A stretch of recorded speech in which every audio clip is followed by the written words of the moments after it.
बोलिए कृष्ण भगवान की जय। बोलो विष्णु महाराज की जय। आज मैं वंदना और श्यामा हम दोनों कार्तिक माह की कथा पढ़ने जा रहे हैं और इसी तरह रोज पढ़ते रहेंगे। कार्तिक का पहला अध्याय।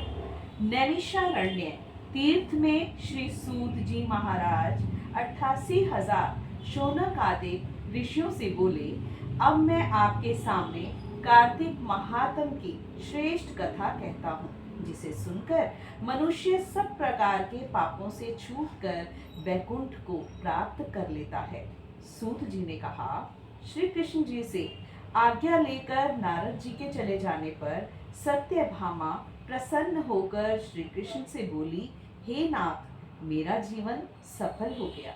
मेरे माता पिता भी धन्य हैं जो आपकी 16,000 रानियों में मैं अत्यधिक प्यारी हुई।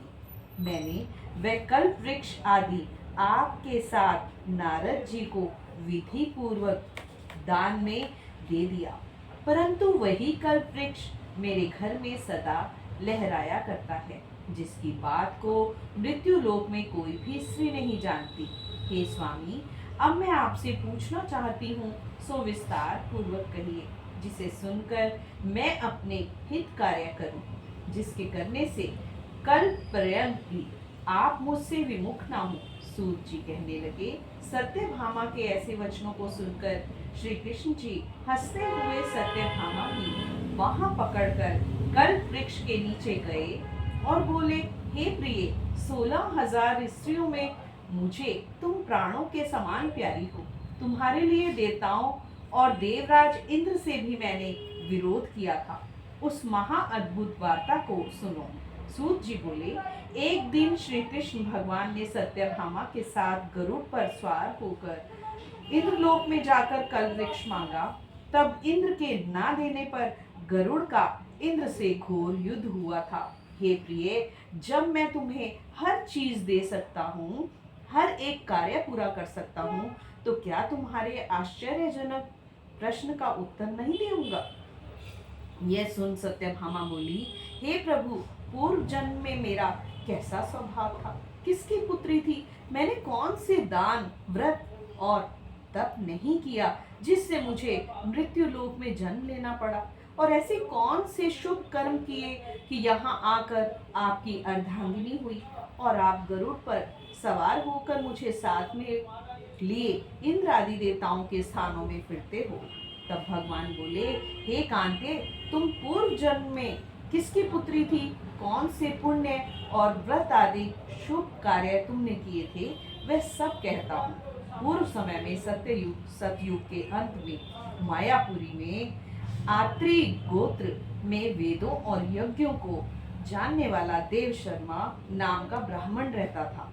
वो रोज अतिथियों की सेवा, हवन और सूर्य भगवान की पूजा किया करता था, इसलिए सूर्य की तरह तेजस्वी था। उस ब्राह्मण के बुढ़ापे में एक गुणवती नाम की कन्या हुई, जिसका विवाह उस पुत्रहीन ब्राह्मण ने अपने चंद्र नाम के शिष्य के साथ कर दिया और वे दोनों पिता पुत्र की तरह रहने लगे।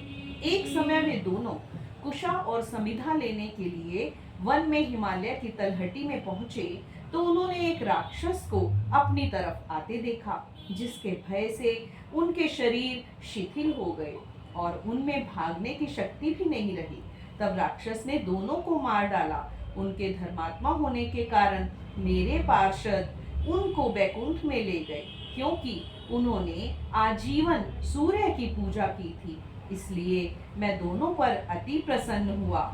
जब वे दोनों विमान पर चढ़े हुए सूर्य के समान तेजस्वी रूपवान चंदन और माला धारण किए हुए वैकुंठ में आए, तब मेरे पास दिव्य भोगों के भोग भोगने लगे।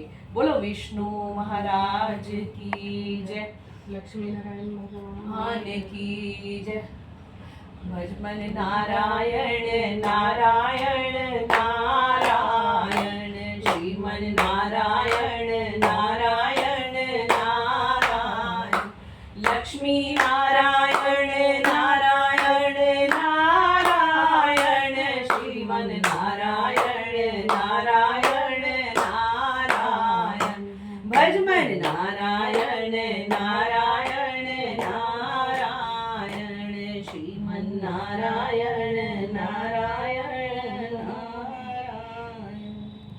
लक्ष्मी नारायण भगवान की